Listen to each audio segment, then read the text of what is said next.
First question, what has been your experience in training existing believers to do what we do?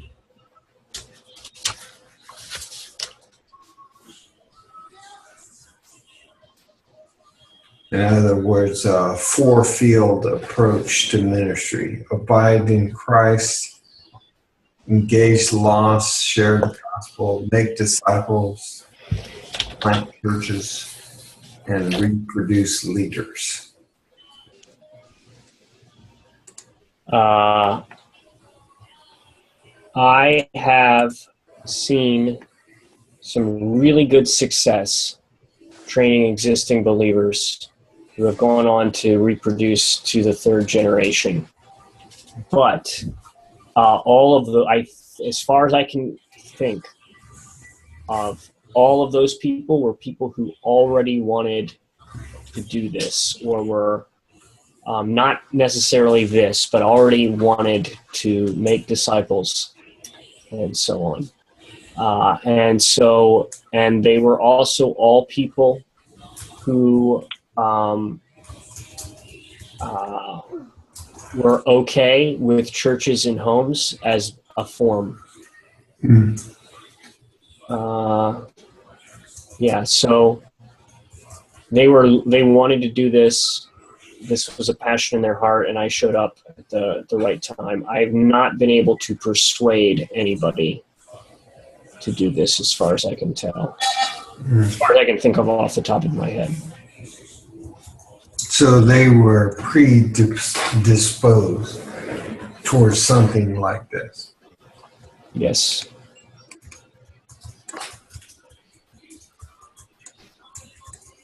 Mm-hmm.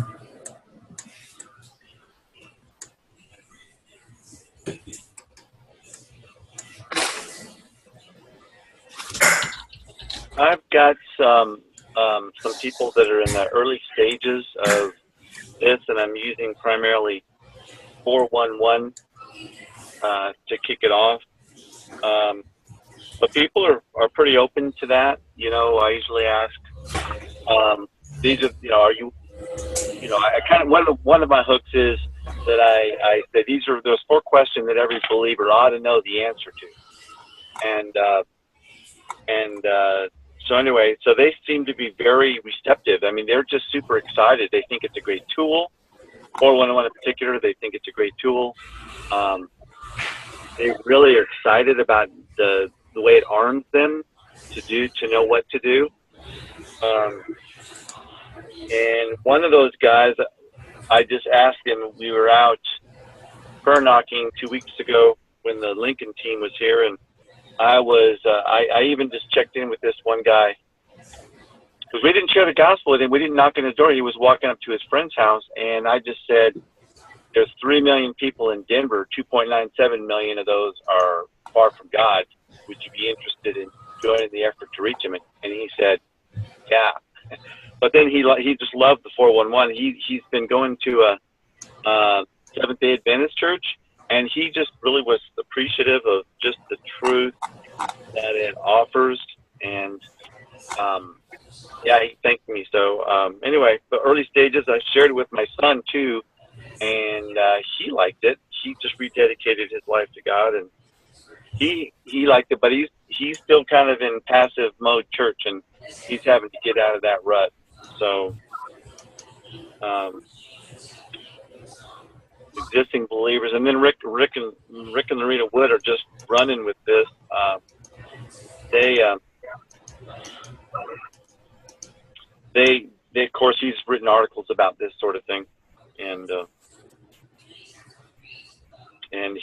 they just wanted to experience it firsthand, and they're liking it. They're liking what they're seeing, and they're talking it to pastors and passing it on to other people.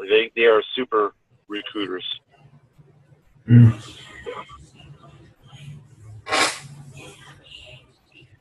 BC, how about you, bro?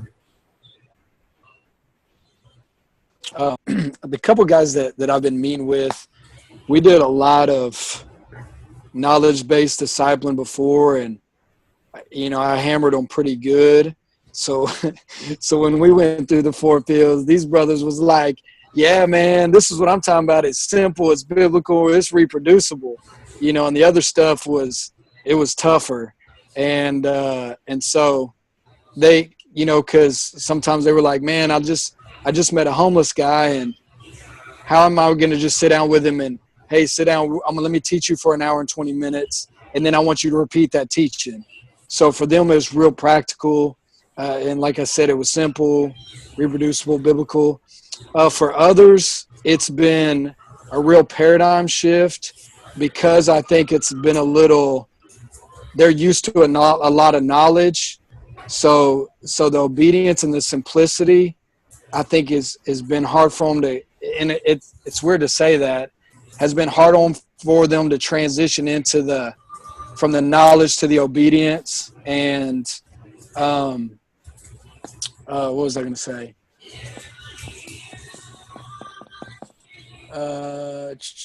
They just have been used to getting that, so it just kind of seemed simple. Like, man, where's all the Greek? Where's all this stuff? And that kind of thing. And so the church part has also been I think that's kind of obstacle for some people.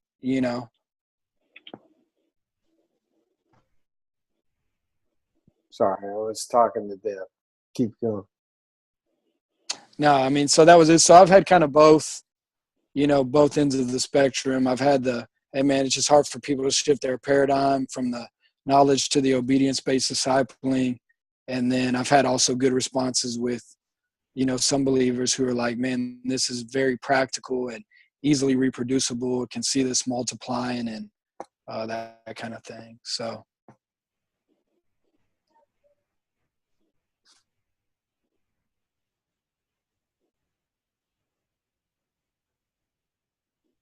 How many students is it all written on there?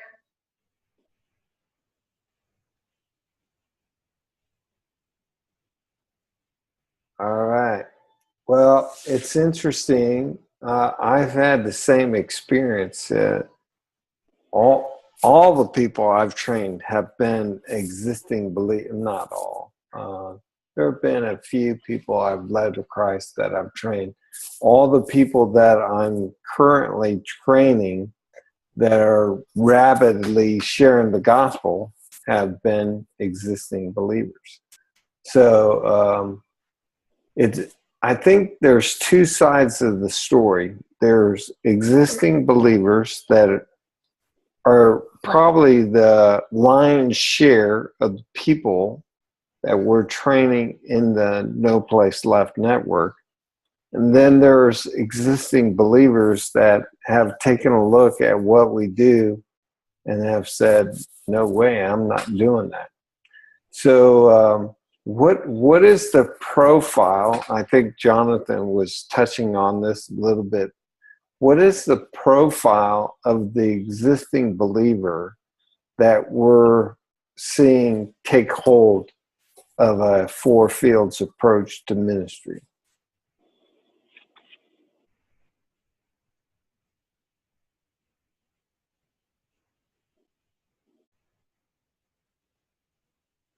They're dissatisfied. Okay, so there's this holy discontent.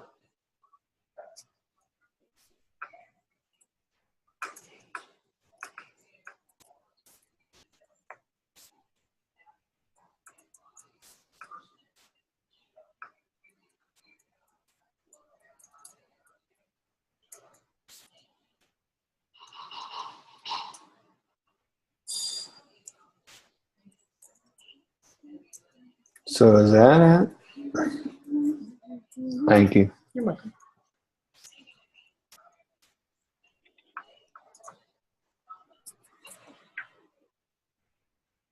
Where are they at in the Word? Do they have a knowledge base?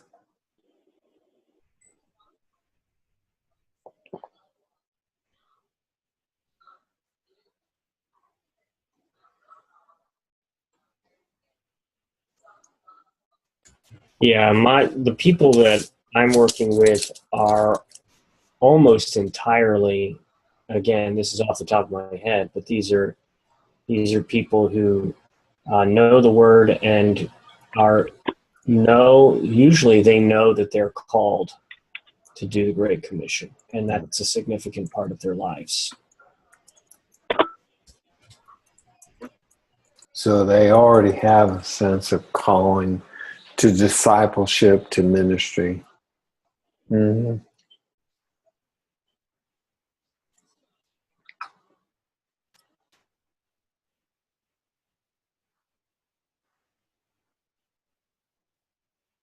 Yeah, there's a guy in this one church, this house church, Colorado Springs, and his testimony now is how he's been in church 33 years and has never heard from the pulpit that we should go and what we should share. And when he first heard the Two Kingdom illustration that I presented in the command, he thought it was kind of that'll never work. It's just a short message, and it's just too trite. And but then he went out with me in the field, and we knocked on probably 20 or 40 doors together. And he saw me present it. He saw the interaction, and he was so impressed with it that the next time we came back to church, he wanted everybody to see that presentation 2 or 3 times, simply because he saw how it was simple and it was reproducible. Anybody could do it, and it was having an effect. We actually got into 2 homes on one of those days. That we'd be able to schedule appointments for them afterwards. So he saw how it could really work, and it was really practical. So, but his testimony is 33 years, and God gave him a heart for people about a year ago. Even though he'd been studying the Bible, he asked for a heart for the lost, and as a course of God giving him that heart, he bumped into this church. So there's some people that are super ready to jump into this. If we contact them, to hear about it. Yeah. Are these people that you've had to chase down or try to find, or have they found you, or a mixture? What kind of person is this?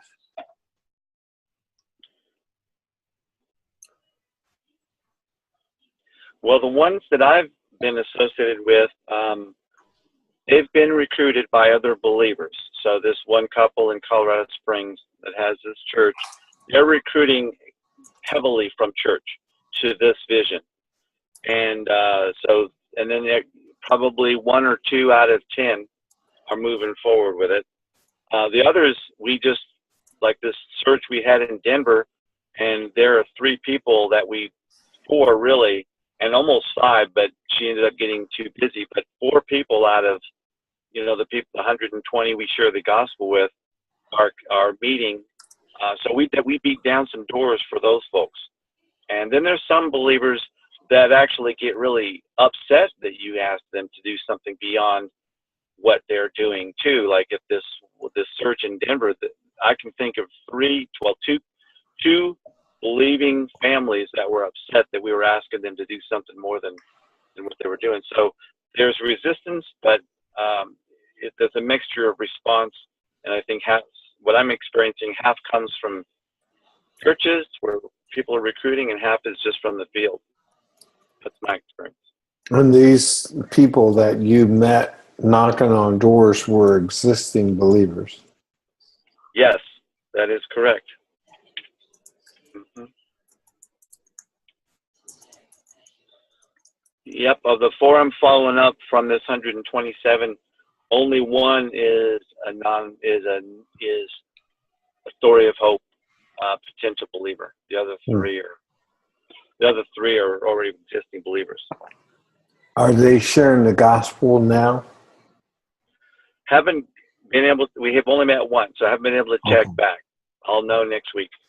Okay. With your previous interaction with training believers, discipling them. What's the difference between the results of you training people and then they go out and share the gospel before and with the results now? Yeah, anybody. That wasn't a very clear question. What is the difference in gospel sharing, gospeling, between the way you used to do ministry and the way you do it now? With not you personally, but with the peeps that you're helping. Whenever I trained people before, I could get people to share as at an event or an outreach that I was leading. Usually the kind of people who showed up to do that were going to share on that day, but none of those people had a lifestyle of sharing as frequently and as boldly as what we're seeing people do now, for those who stick with it. So yeah, I'd say it now I'm training people for it to be a pattern in their lives rather than something that they do once a month at best. Yeah, lifestyle versus an event. How about you, BC? Have you noticed a difference with your peeps? Yeah, when we first started meeting, man, there was more of an emphasis on reproducing the material, and that was really the big, man, I'm thinking like 85-90% of the emphasis, and maybe, and these numbers, I don't know how accurate they are, but maybe 10% emphasis on gospel sharing, reaching the lost, and really strategizing towards that. And so it was just kind of like, hey man, if you get a chance to share the gospel this week. And so, but now, I mean, it's almost, I would say, flipped around, where there's a huge emphasis on, man, engaging the lost and sharing the gospel and obeying Jesus. Mm-hmm. And again, yes, with the emphasis on reproducing the material. But these guys were going from maybe sharing once or twice a week to like, hey man, 5, 7, whatever times a week. More, definitely way more aggressive in dropping seed, no doubt. I would definitely concur with those observations. We're seeing the disciples that we train right out of the gate share much more. And even the people that are not sharing much are sharing once or twice a week, which is monumental for most of these Christians, because a lot of people, quite frankly, had never shared their faith until we trained. So here's a question, and all of us have been discipling men and women for quite a while. How long have you been discipling people, Jonathan?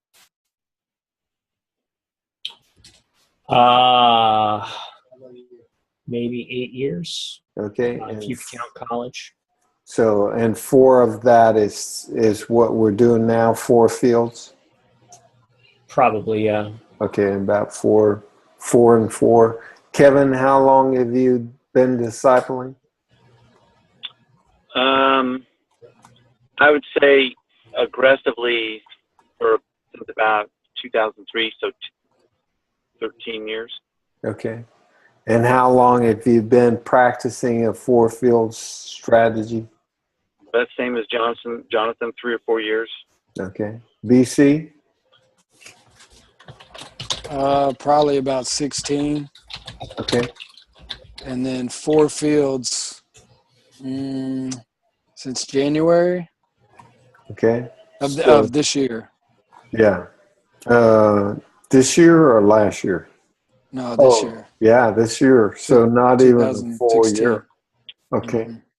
Yeah, and I've been discipling men and women for 35 and latched onto this in December of 2012. I was experimenting in 2011, but really focused on in 2012.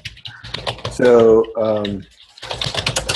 the question that I have is the emphasis on evangelism, is it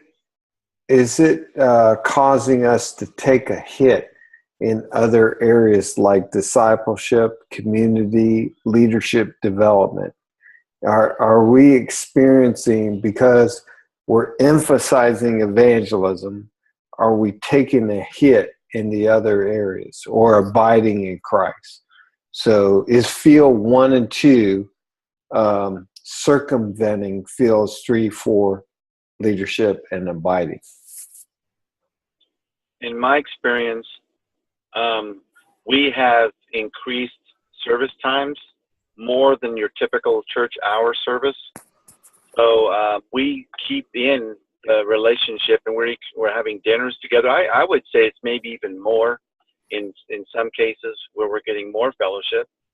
And then we're taking time for leader development on top of that. So I don't think it takes away. We're just spending more time together, I think. Okay. So that's community. It's not really taking away from community. Correct. It's not taken away from community or leader development because we're coaching. We're spending time coaching, and iron on irons is another tool that we can use where we're developing leaders, and that's added to the evangelism efforts that we're doing too. So I'd say we're just really focused. We don't have game nights with people. A lot of fellowship is while we're out laboring or before church. So it's pretty focused community. Mm-hmm. Yeah.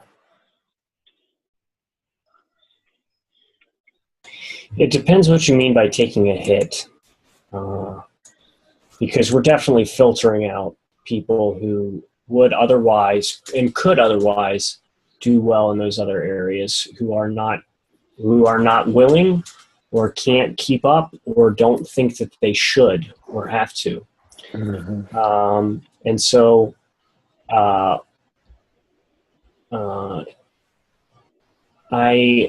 think that there is also the potential, and this is always the potential in any ministry, but the potential that the vision and what we want to achieve takes over what we do. But that depends on the person more than the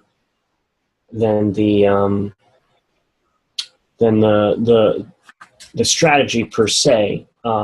And I know lots of ministries across the board who use people. Mm-hmm. And at the end of the day, we're here because we're asking God to use us, and sometimes that means people use us too. But so sure, there's that potential. Okay. What do you think, BC? So, kind of say the question again. Yeah, are the disciples, is their growth being stunted by our emphasis on evangelism, in growth in discipleship, church formation, community, their leadership development? I don't know. I feel like sometimes I'm still early in the game with some of this stuff.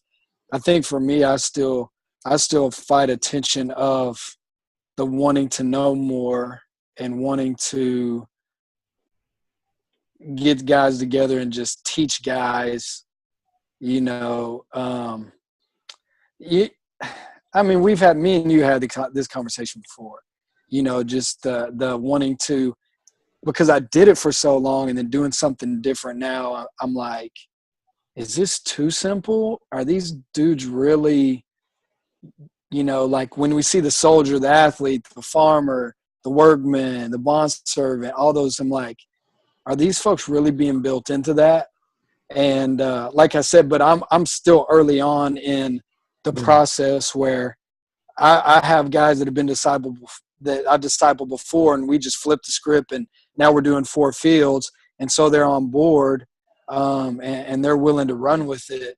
But I don't know. I guess just personally, I still fight that tension and don't know how much I can speak to it, just because of where I feel like I still am in the process.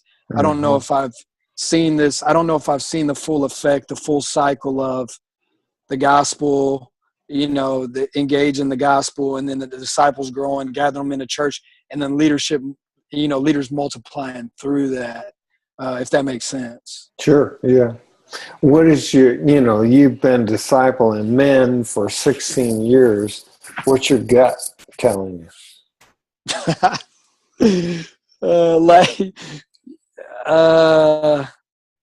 Just about what? What is going to be, what are these guys going to look like 10, 15 years down the road if you keep doing what you're doing with them?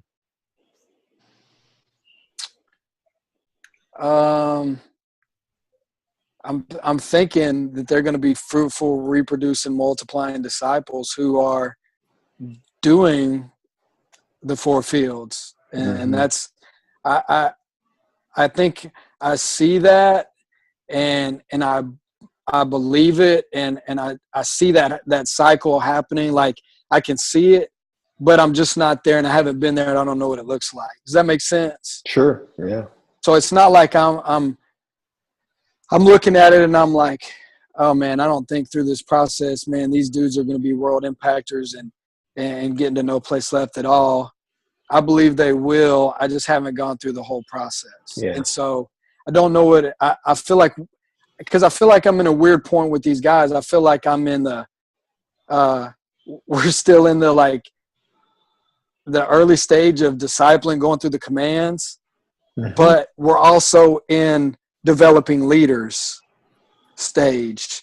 Like, they're there too. So, but the kind of guys they are. But so I haven't seen the whole thing with myself, the whole 4 fields thing played out to full effect, to say 100%. But I think I wouldn't, if I didn't believe there would be fruit and product, I don't think I'd be here right now and still trying to pursue it, if that makes sense. Yeah. Right. And that's why I asked the gut question, because you are a experienced, seasoned, veteran disciple maker. And so, based on that, you got some intuitiveness about what we're doing, Now, I'm an intuitive guy, and I've been wrong on occasions, but my gut is actually, I can look in the review mirror now since 2012 and see the results. I see you, I see Kevin, I see Jonathan, I see Jim McKnight, and 5 streams of generational men and churches. I'm probably going on too much about this, but I am looking in the rearview mirror to an extent, and I'm seeing the results. So, when we're looking at, we've used the term results, product, fruit, end state. When you receive criticism over that kind of thinking or that kind of terminology, how do you answer the mail on that? You've been criticized because you're just results oriented.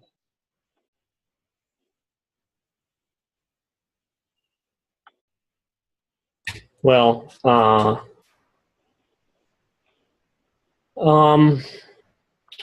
I think I've learned to offset. So I've learned to communicate in such a way that I try to prevent that criticism from coming But I think the emphasis, my emphasis is always Luke 6:40, that, you know, we want to look like Jesus, and that what we are asking people to do and God's mission is what is going to accomplish that transformation in our lives, and that transformation in our lives is what's going to accomplish God's mission. And so I talk about the transforming benefits of high volume evangelism, processing, being able to process rejection, being able to persevere. And then I also talk a lot about how much you've loved me and how much I'm trying to love my guys. That's probably a bigger part of it, because people hear.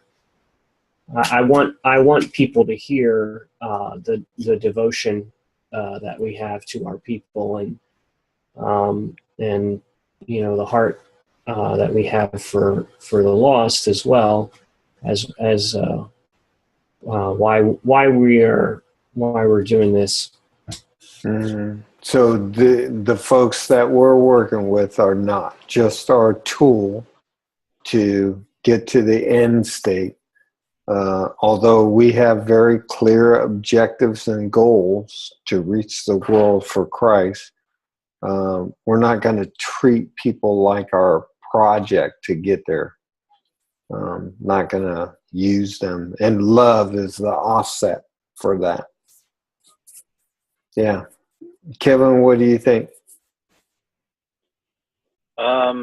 You know, I go back to that Jesus wanted us to be fruitful when he talked about the being branches plugged into the vine, and that's what brings glory to the Father. So he modeled fruitfulness, and he called the disciples with a purpose, and then he sent them. And so, and it says the Father sent me. So I see the Bible, Jesus' words, replete with fruitfulness and productiveness, and or even a sense of urgency. And so I find it easy to tell people that really we're just doing what Jesus commanded, which was on his heart.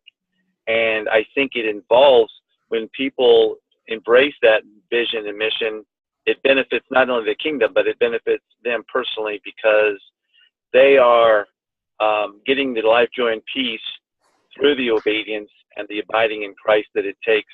And they're even being pushed to abide more deeply with Christ, because now you've got to sustain this high level of sowing the word, which is not natural, and sometimes it's going to strengthen their faith in the very beginning. So I find the Bible just, you know, pretty easy to share. You know, that it's congruent with this pursuit of fruit and generations, because Jesus was so passionate about it, and about doing it, teaching it, and commanding it. Good. Awesome. BC, how do you answer the mail? How do you answer that criticism? You're product oriented. How would I? I haven't really had the question yet, but sometimes I'd say, man, look at my men. That's one thing that I would say. You know, again, they're Jesus' disciples, but they're my responsibility. So I'd say, I mean, hey, go talk to these guys. I mean, you know, that's one thing. And then I think, like Kevin said, man, I'm going to the John 15, and, you know, hey, here's 4 levels of fruit bearing: no fruit, some fruit, more fruit, much fruit. And, man, major emphasis, Jesus wants much fruit, and he wants that productivity, you know, as we're connected to him. And so, you know, the 2 Timothy 2:2, like Kevin said, John 17:20, and those kind of things. So cool. Well, you know, I think this is one of those areas that goes hand in glove with training existing believers. It seems like mobilizing the bride is a gold mine for getting into the harvest. But when you go into that harvest field, there are landmines in there and friendly fire, and there's all kinds of pushback on what we're doing. And so we have to handle the criticism from a biblical point of view with a godly attitude. And so we do need to answer the mail. I mean, I love how Jonathan began.